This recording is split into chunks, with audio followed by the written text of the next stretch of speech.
liberation from suffering, for me, it all comes back to we liberate ourselves. The liberation journey is the journey into the body.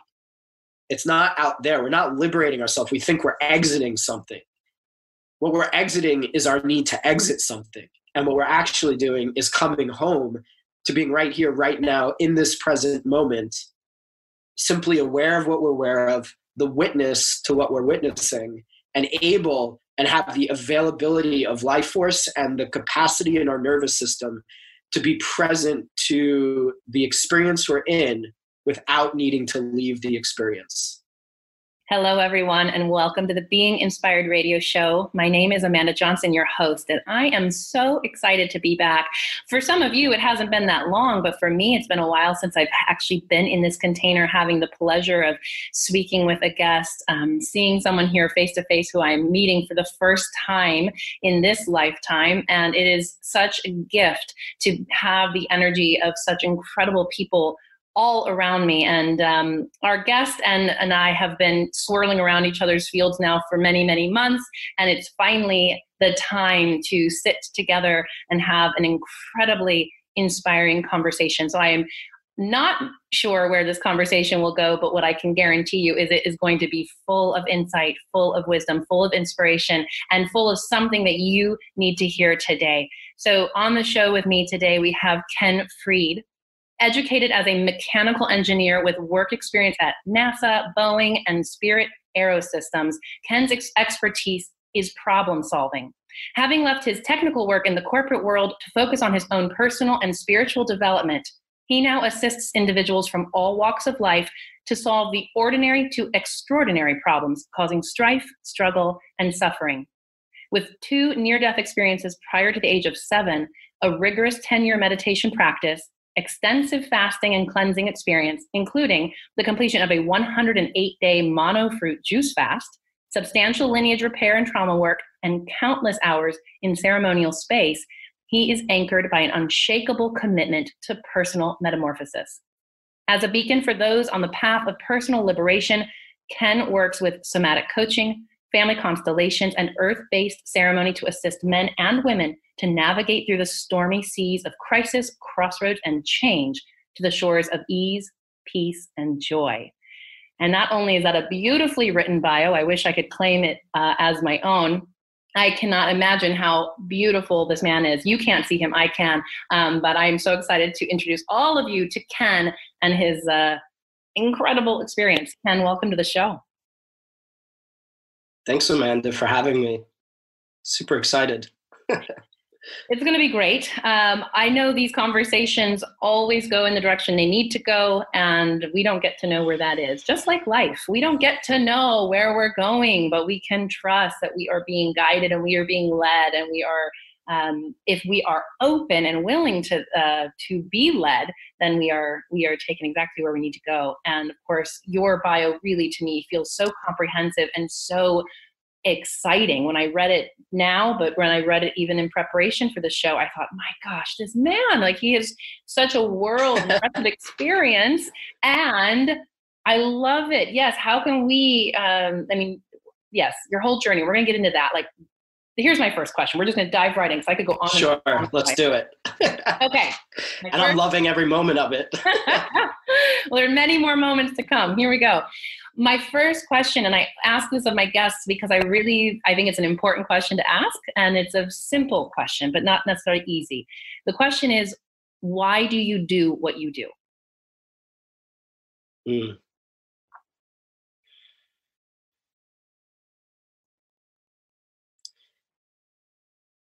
The answer that's coming to me in this moment is because there's nothing else for me to do.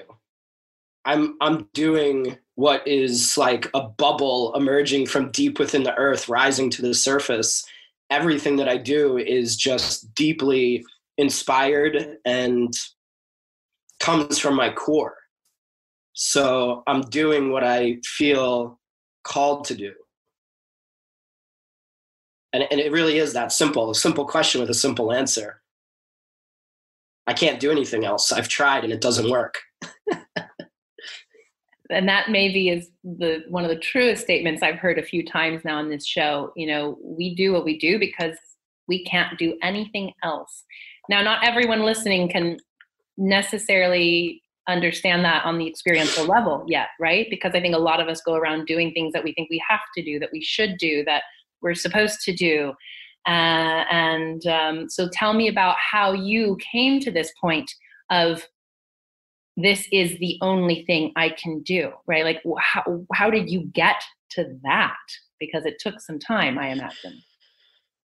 Yeah, it took a lot of time. And I think it's trial and error and a lot of failures and a lot of experiments. There's been countless experiments and countless failures, we could call them, but just realizations that whatever I'm doing isn't working, or it's run its course, or this is complete, or I've worked at this job and it's not aligned anymore. And so it's kind of like, the way I would describe it, the vision that's coming to me in this moment is like a maze, like the kind of maze that we play with when we're kids. It's like we start going down this passage and get to the end and realize, nope, it's not here. And we turn back around, or we just take a different route. And so for me, life has been very much a maze, is a very fitting analogy. Since I was a child, like trying to figure out my way forward through life, and like, what do I want to do? Who am I? How do I want to be in the world? And so with each passing day, and I feel super grateful for where I'm at, and the journey is still very challenging for me. It's not like I've figured it all out and like solved the completion of my life. There's still a lot of questions and unanswered questions. But what I find is that with each passing day and each passing year is I'm getting closer and closer and closer to some sort, it's a spiral. And the spiral is definitely bringing me towards some center point. So what I used to do, or things that I would have considered in the past and they would have felt like appropriate, I don't even consider them anymore. I could just think for a second, nope, that's not even a possibility. It's not resonant at all with where I'm at. So beautiful, beautiful. And I want to keep peeling back the layers. You're speaking a language that, Ken, I am so familiar with, so familiar with. And maybe many of the listeners are going, yeah, I totally get it. And then there are those who are saying, it's not resonant. What do you mean? Or, so a couple questions, and I usually bundle questions because they come at me so quickly. Sure. And, so I'll just throw them at you and you answer what you feel inspired to answer. So there's something here, first of all, about that, like, your own journey of, I mean, again, you've done so much in terms of your fasting and your ceremonies and your own just studies, right? So if you want to give us a little bit of a bird's eye view, or even just a deep dive into some of those components along the journey that really got you to this place of, wow, yeah, I can be in resonance with my life and I can make decisions based on that. And the other question that maybe you answer as well, because you talk about this going back to childhood and you've been in this maze, right? And I love that analogy and that image of this, like, yeah, we're in this maze and we just kind of keep walking into things. Nope, not this way, go this way. And of course, you also shared that you've had 2 near-death experiences, right, from a very young age. So I'm also, my curiosity is piqued as to how that also played a role in your journey to this point. So many good questions. I'll start with the 2 near-death experiences because that kind of sets context to answer the other questions. What I found on my journey, so when I was a baby, I was diagnosed with type 1 diabetes. And then when I was 6 years old, I was hit by a drunk driver and had a double skull fracture and a critical situation where I was airlifted to a hospital, helicopter, and many hours of surgery, and very close to death in both. And I could go deep into each of those, but we'll just leave it there for this moment. And the following 30 years or so, it's been coming into relationship with, what is this maze exactly? What is this thing that I'm trying to navigate? What is life exactly? Like, where am I? Yes, I'm sitting in this room, but like, where am I? And what I've come to understand through like deep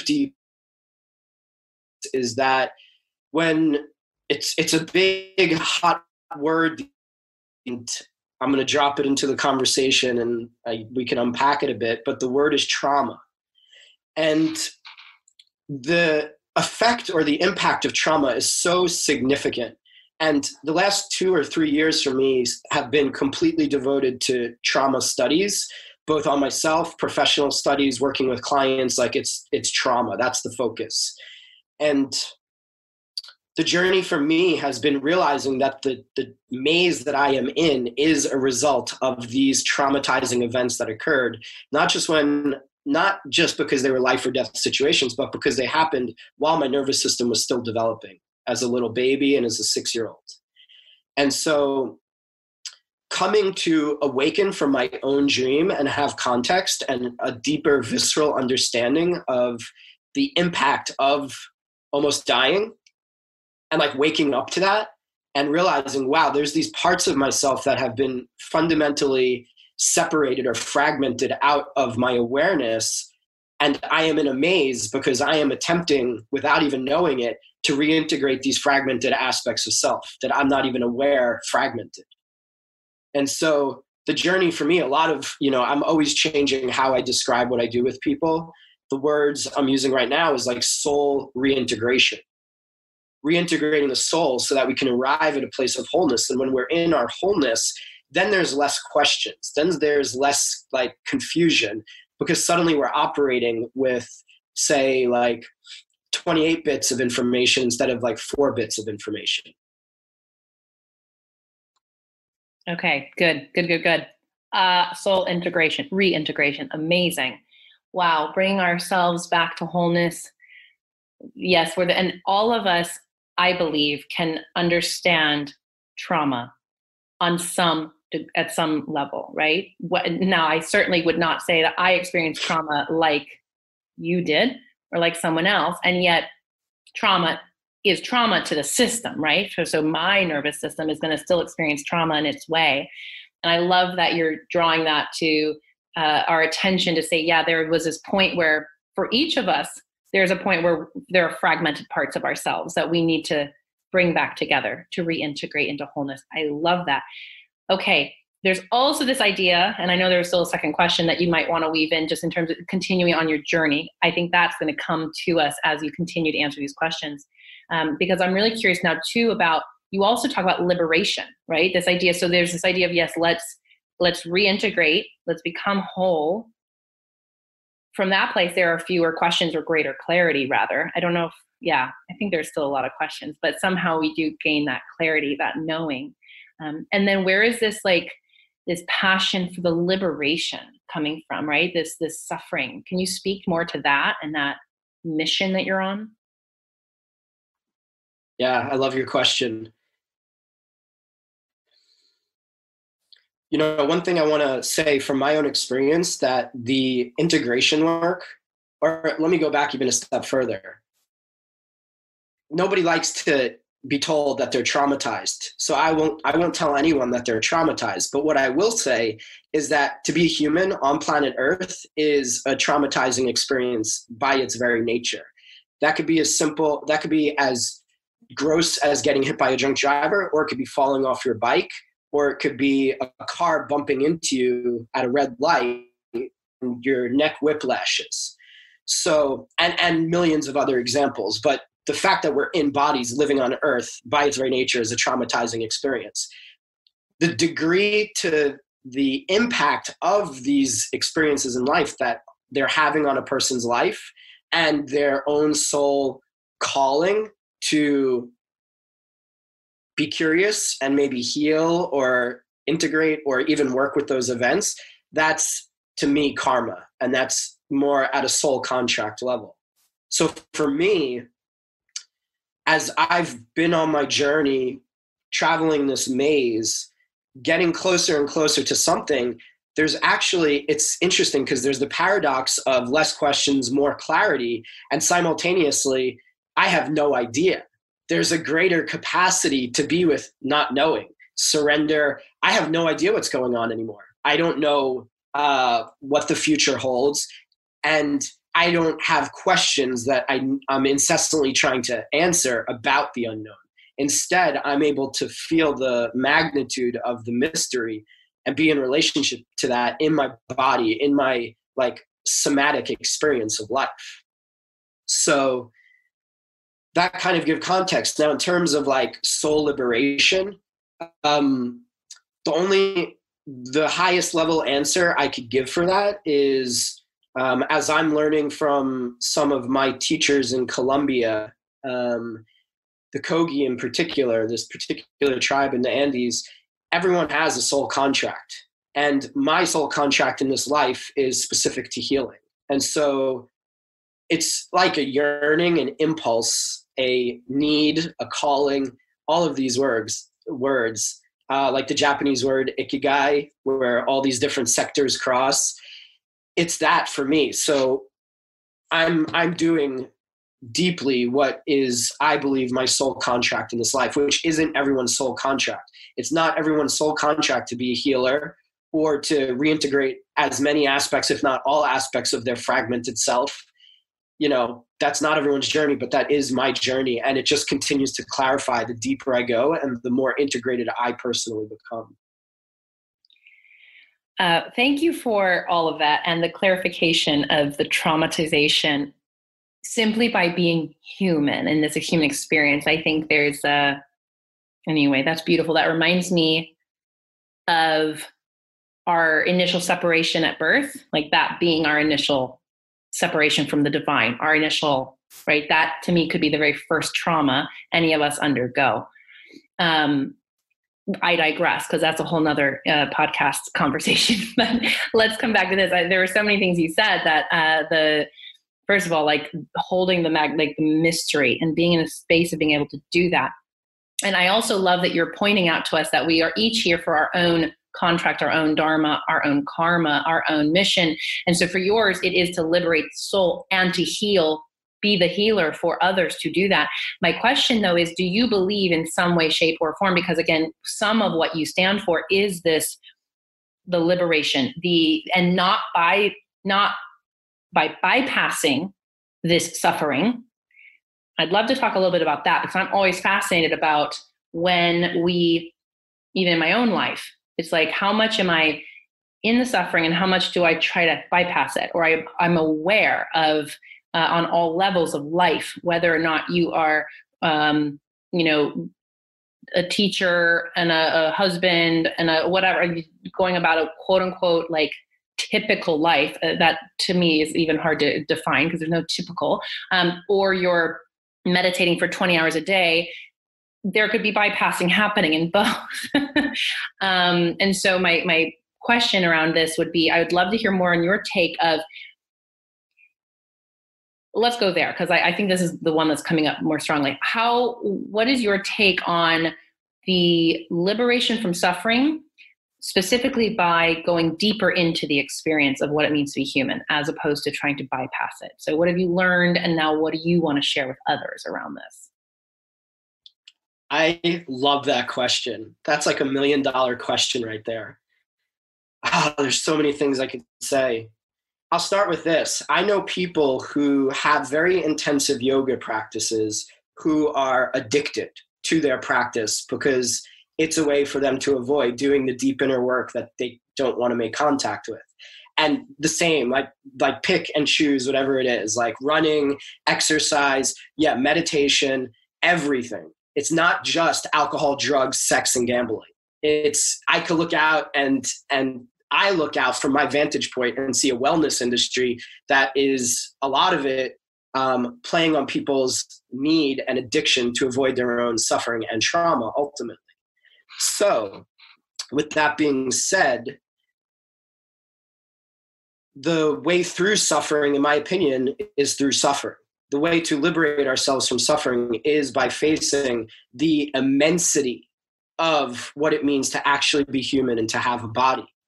And, I have people floating around my sphere that are contemplating suicide, that are addicted to drugs, that have all sorts of issues. And issues in quotation marks. They're traversing their form and flavor of the human experience and doing the best they can to get through a day. With all that being said, what what I hold in my heart is that every single person is doing the best they can with the availability of life force and capacity to simply engage with what can be an overwhelming experience. Life by its very nature can be very overwhelming. And if we're working with unintegrated, unresolved trauma, fragmented parts of self, then only a fraction of our life force is available to us. So if I only have like 5% of my available life force available, then how much I can engage with life is going to be limited. And I'm going to have to do things to assist me to get through life, like have these aids and crutches and tools, because otherwise life is too much. It's too much to be in relationship with. So the work for me, I go into suffering. That has been my journey, like living my whole life with a chronic illness and almost dying twice, like I shared, the developmental trauma. The trauma, it's not just being birthed, which you're right, but what was going on when we were in the womb of our mother? How were we conceived? What was running through the minds of our parents prior to the conception? What baggage were they carrying about having children, and what did life look like from their vantage point? So that's a lot of the ancestral clearing work that I do. But to bring this kind of full circle, wow, there's a lot there.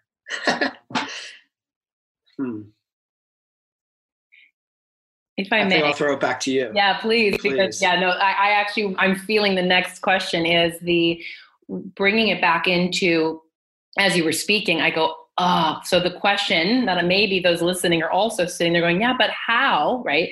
We always want to know how, and not that how specifically, though I think you are well trained and you have done enough of your own experimentation to have some sense of it, at least for yourself, that may also help others. How do we integrate these parts? How do we bring these pieces back into wholeness so that we are operating from not just 5% of our ability or availability, so we can face the suffering? Because you're right, if we're at 5% and we have a huge, I've been with an addict, I know what suffering looks like, and I know how just deeply it is, right?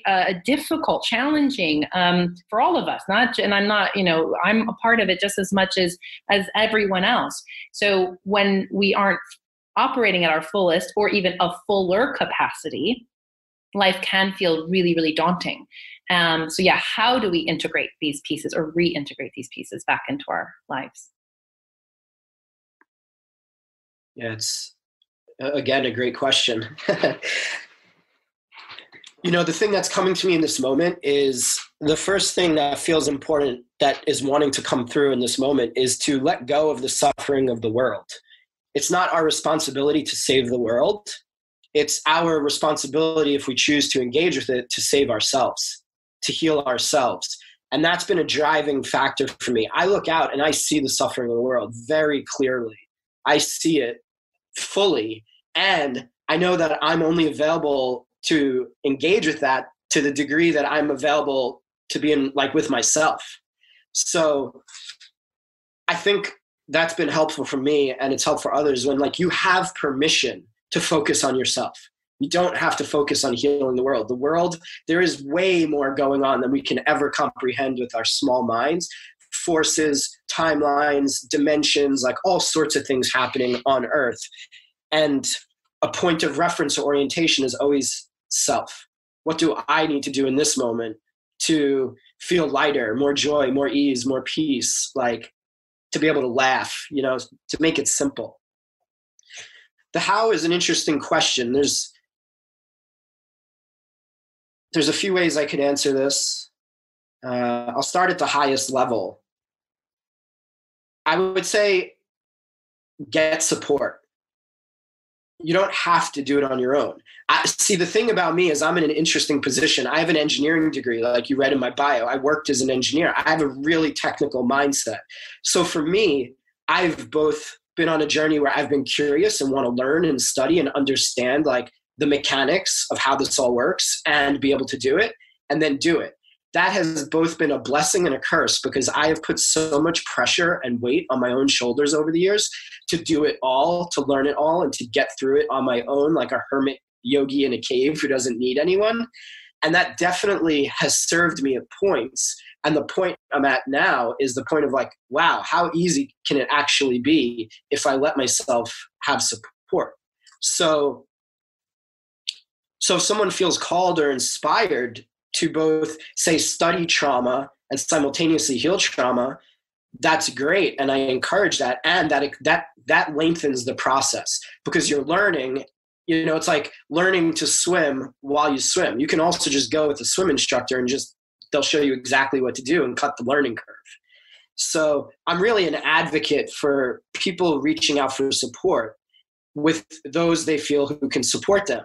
And this gets tricky, the reaching out for support thing, because many people it's not as simple as just send an email or ask a question or write a Facebook message and ask for help or enroll in a program or whatever it is. Sometimes getting oneself through the maze of what is arising, sensations, imagery, all sorts of meaning making, emotions, like the maze of, pardon my French, but shit that's going on, to actually get down and sit and be like, I need support, or I want your support.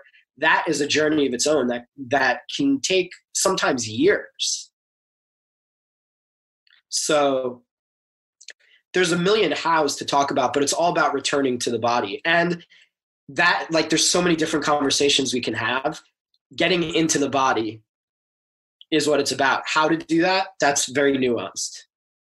Yeah. Yes. And the beautiful recognition of it, that in and of itself is a journey to get to that point. I think for all of us, it's the timelines are different. The catalysts are different. The rock bottoms are different. I mean, for each and every one of us, it will be different. And something was coming up as you were speaking, which is when the student is ready, the teacher arrives. That's what it is. I mean, so for any one of you, and if you're listening, and for me, I paid attention to synchronicity. I paid attention to, the same book being suggested, the same, modality being talked about in my whatever. I mean, the reason I did ayahuasca was because I heard about it in three different times within like a 3-month window. I'd never heard about it before. Right. So I was like, oh, spirit, universe. I don't even know what I called it at that time. Actually, I was like, something's trying to get my attention right now. Right. So my invitation to anyone listening is, pay attention to what is getting your attention, right? So if it's a book, an author, a podcast, a person you listen to, someone who's offering a service, someone who's, doing a ceremony, but maybe you hear about it multiple times, or maybe you get this, pay attention, because more than likely that's because you're being guided on that path. And yes, it won't appear until you are ready. And so of course it's being ready first, and that will look different for all of us. And I want to go back to something you said earlier about it's the permission to focus on ourselves. There is a lot of suffering in this world. And I think that was one of my first realizations as well, is it was too overwhelming. And I had to tune it out. Maybe at times people would say to a depth, and maybe to a point of like complete naivete. I don't think I'm completely naive to what's going on. I, at this point, choose to regulate how much of that I take in, because I've got a lot of I'm here for now. And once this is solid, then I can go out potentially a little bit more. But I noticed a couple things. One is my mother's voice. I love my mother dearly, but she was raised in a time and in an era that would have been completely selfish, to focus on ourselves. And she has admitted a few times to me, since I've written a book about myself and all these things, she's like, boy, like, I don't know if I'd ever spend that much time thinking about myself or talking about myself. And then it's also funny because just today I was on a call with a very, very dear friend of mine, and it was probably a 2-hour conversation, mostly about me. But when I realized it was really about me and my growth and my experience and what am I, and I got off the call and I had a moment of, and I'm getting to my point here, I promise, is that I thought, gosh, I just spent 2 hours on a phone call talking about me and life and stuff coming up. What a waste of time. And I actually heard that. I heard that judgment. I heard that critique. And then I paused and I saw it for what it was. And I heard the other voice that said, well, actually, that could be the greatest use of time. Because if I took those 2 hours to reflect more deeply on myself, and how I show up in the world and how I want to show up in the world, then everything will be, my work will be improved, my friendships will be improved, my relationships will be improved, everything will be impacted for the better. So I really want to speak to that and then ask you if you have anything more to say about that, because I think that's so important. I love what you're speaking to. And I know that well too, because I can get on the phone and talk about myself for hours. And I've really looked at that deeply over the years. And there is something, keep it simple, but the idea of, shadow integration, these fragmented aspects of self. Oh, I'm selfless, but I'm not selfish. I am extremely selfish.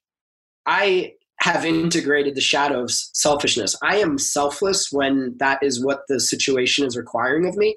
And I am selfish. And being selfish has both saved my life and served me and served others. And we can do a thought experiment. And I would invite anyone to take a moment and imagine when being selfish has actually served the people you love. And this could go into boundaries and drawing line in the sand and knowing what our limits are. And I love what you spoke to about the way that you can look out to the world, Amanda, and be like, wow, it's so overwhelming. There's so much there. And part of the work is in knowing that we have limits, that there's actually a limit to what we have the capacity to engage with. And now the thing about this, what's coming through, is that it's not mental. It's easy. It's easy to want to engage with the work and engage with life from a very mental space. But the journey of coming home to the body and reintegrating these fragmented aspects of self is so that we can simply be in the body. Being in the body means we don't need to think, we don't need to think of reasons why we need to take a day off from work. Our body is telling us we need to take a day off from work, and we know what the cues and signals are, and we respond. And so this is more and more how I personally live my life, where my body is the instrument that's guiding me through the mystery that I'm able to be in relationship with. The body is the vehicle. And that could be as simple as I get, I'll use an extreme example. I might get an email from someone that they're interested in working with me or having a conversation. I won't respond to that email. I won't even respond to the email till I get a yes inside of my body. That could be a month. And then what happens when I respond? They're like, oh my God, the timing is so perfect that you're responding right now. I could have got lost in a story that I waited a month to respond, but there's so many things here. But moving out of the mind, moving into the body. And when we're in the body and we're learning to trust our body, then we don't need to ask these questions that take us on frivolous mazes, because we have a visceral knowing that's being communicated to us through our somatic experience. Yes. I have a lot of air in my chart and water. I have 0 earth. So for me to come back into my body has been a journey, it has been and is a journey. And what I love is that I'm actually in this moment talking to you. I can tell last year I spent a lot of time doing breath work, Kundalini, and a lot of shamanic breath work. And that was, I felt the difference immediately. It was everything. And it's probably been 9 months more since I've done that. And I can tell I've slowly but surely come right back up into my head, and I can tell the mental energy that I've been exhibiting lately. So yeah, anyone listening, it's there are so many ways to get into the body. Obviously there's the somatic breath work, there's all of these tools and techniques, but there is something so profound about it. And you've talked about this, you've used the word mystery twice now, and every time you say it, my body goes zing, because I am very, for how much air and whatever I have, I'm very much in my head. I am in tune with my body. My body speaks to me. I get chills when thinking, I know things. Whether or not I trust it is a whole nother question, but I know I feel it, and that's the first step. And so I think navigating the mystery, and I can't remember the way you said it earlier, but it was kind of Can you speak to that for a few minutes? Because I want to understand how you go through the world. With the fact that, we don't know. It is a mystery. And I want to know how you navigate it. Yeah, thank you for asking that. I love the questions you're asking. They're questions that I don't get asked frequently. So it's like exciting to me to be able to talk about these deeper aspects of the human experience. The navigation piece for me is very significant, and that's kind of at the heart of like my personal quote unquote software. Like my personal software is always upgrading for how I navigate. So there was a time where my navigation software was very primitive, and maybe it was not to say there's anything wrong with primitive, but maybe it was just looking up at the stars and first figuring out, like, having a map and being like, wait, which star am I looking at? Needing to figure that out. And over the years, the navigation software continues to upgrade to now where we're using this like very advanced, like technical computing system known as the body. And the body is the instrument of navigation. And so I used to navigate life or attempt to navigate life with my mind. So very rational, logical, like left-brained approach. Like, okay, there's 3 options in front of me. I'm going to think every possible scenario and pros and cons and like what happens if I do this, like a chess game. I was essentially playing a chess game with the mind. And I'm super blessed that has like diminished significantly over the years, because that way of living takes a lot of bandwidth and it requires a lot of energy and a lot of input. And it's ultimately based in very little other than the rational mind. And the rational mind is limited in what it's in touch with, because there's way more happening and going on than we can see or perceive with our 5 senses. Like if we just lived our life based on what we were perceiving or our thoughts alone, that's dangerous space, because our thoughts are only in relationship to maybe 5% of quote unquote reality. And so part of my journey has been really going into the unseen realms and navigating both the seen and the unseen. And so it's interesting. This is the first time I'm saying it this way, but when I have to navigate in like the 3D life, I'm more interested in the unseen aspects now. Like if I need to know, do I do this or do I sign up for this? Or do I go here or I do this travel or training or whatever? I will go into the unseen realms and try to push the limits of my own thinking, not trust my thoughts. That's a big one. Not trust my thoughts and really go into what's happening in my body. And so as I'm talking right now, I'm realizing that this probably sounds super vague and mysterious. And to a degree it is. It's like, how do you talk about things that are outside the confines of language and instead just direct experience? And so the thing I will say is that if you know what I'm talking about, like if any of the listeners know what I'm talking about, then you know what I'm talking about. If you don't, you can know too.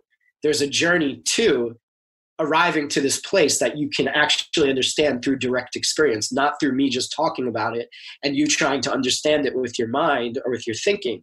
Like if your thinking right now is kind of getting blown out and you're confused and not understanding, then that's a sign that there is an opportunity available to come into deeper relationship with an internal source of wisdom and guidance that you may not be in contact with now. Loving it. Loving it. All right. And we're going to close the circle. I trust, because I love circles being closed. And then we're going to pivot. I'm going to ask you a few questions to just end us and close us out and make sure people know how to find you and all of that good stuff. But before we do that, how does this all link back to the liberation from suffering? Everything we've talked about. Go. Yes. So I want to give context. I know suffering very well. I spent most of my life living in inner turmoil, existential turmoil, where from the moment my eyes opened to the moments they closed, there was little, if anything, that was pleasant about my experience. I've worked through my layers of addiction, and the ways that I had to escape being in contact or engaging with life to simply get through the day. I had lived most of my life in a sympathetic, activated state of, fight or flight, survival physiology. And it's only in the last couple of years that has actually changed. So just to give context, I understand that suffering, there's many layers to suffering, but one of the greatest forms of suffering is the suffering that's created by the mind. And when we're living outside of the body and instead in the mind, you're disconnected from the body and mostly in the mental space. The idea of like driving ourselves nuts is a very real thing. Like I have driven myself nuts at points, and that thinking has led to very intense emotions. So there's many layers to it, but what I will say is the liberation from suffering is that we don't liberate ourselves by leaving the experience, by exiting from this plane of reality. Like when I meditate, I'm not meditating to go talk to star beings or to like go to other realms. And I have a lot of opinions about sort of spiritual work that's oriented towards out there. My entire spiritual sort of basis is about coming home, landing in the body, and being right here, right now, in this moment, in this body, with the sensation, with the awareness that I'm holding. Like, what am I aware of in this moment? So, big question. Liberation from suffering. For me, it all comes back to we liberate ourselves. The liberation journey is the journey into the body. It's not out there. We're not liberating ourselves. We think we're exiting something. What we're exiting is our need to exit something. And what we're actually doing is coming home to being right here, right now, in this present moment, simply aware of what we're aware of, the witness to what we're witnessing, and able and have the availability of life force and the capacity in our nervous system to be present to the experience we're in without needing to leave the experience. That is liberation to me. There we have it. Brilliant. Brilliant. Okay, but we're not completely done yet, though. I will invite any of the listeners to rewind those 15 seconds to go back a few times and listen to that again, because that was really, really profound. Well done.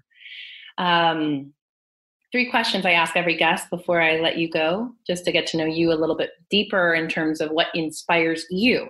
This is the Being Inspired radio show after all. So my first question, who is a source of inspiration for you and why?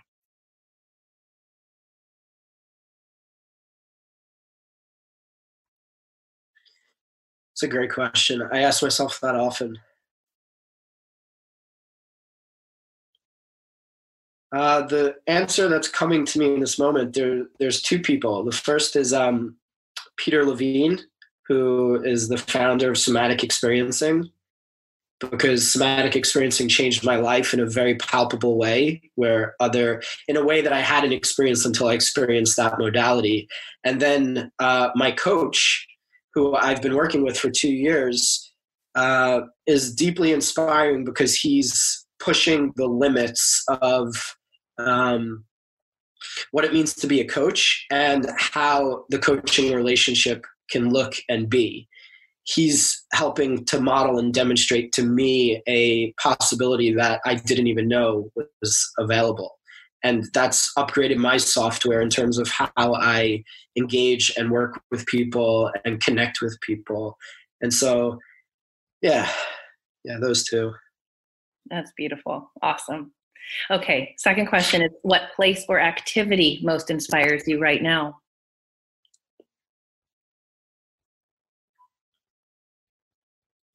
I'm finding myself inspired at the moment. I live in Southern California, an hour north of San Diego, and it's been really cold lately, and all of the mountains in the area have snow on them, which is kind of new. There hasn't been snow in a lot of these mountains in a while.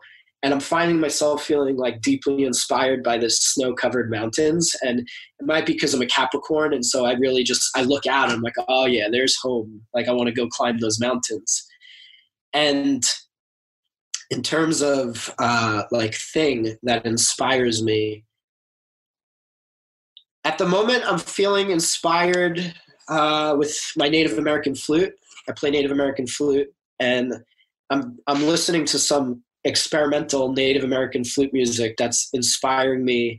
And I've been creating some music like on my computer using I have all different kinds of shamanic instruments, and I've been actually making some songs, which has been really nice. That's amazing. This is why I miss these conversations, because every time I talk to someone who shares what they're inspired by, I feel inspired. I don't play a Native American flute, nor well, I do see snow-covered mountains almost every day on my walk. By the way, I never said it at the beginning of the episode, but I'm coming at everyone from Italy right now, so it's just so beautiful here. And yes, we have snow-covered mountains all around us right now. Okay, last question. What is one book that has inspired you on your journey? Wow. I have boxes and boxes of books.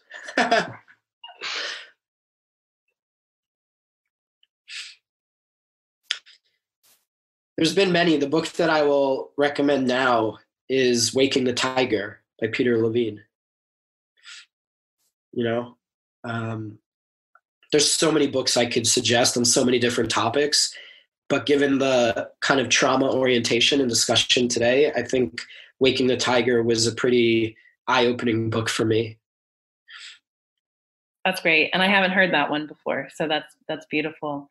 Okay, and we'll make sure that everyone can find that as well in the show notes. Most importantly, though, we want to make sure that everyone listening has an opportunity to find you, connect with you. I know you're saying you're kind of off the grid right now. You're kind of, what do you call it? You're in, what kind of mode are you in? Like I'm still not sure exactly what mode I'm in. Stealth mode. No. I'm going to call it stealth mode. Yeah. Like, I'm just going to be over here.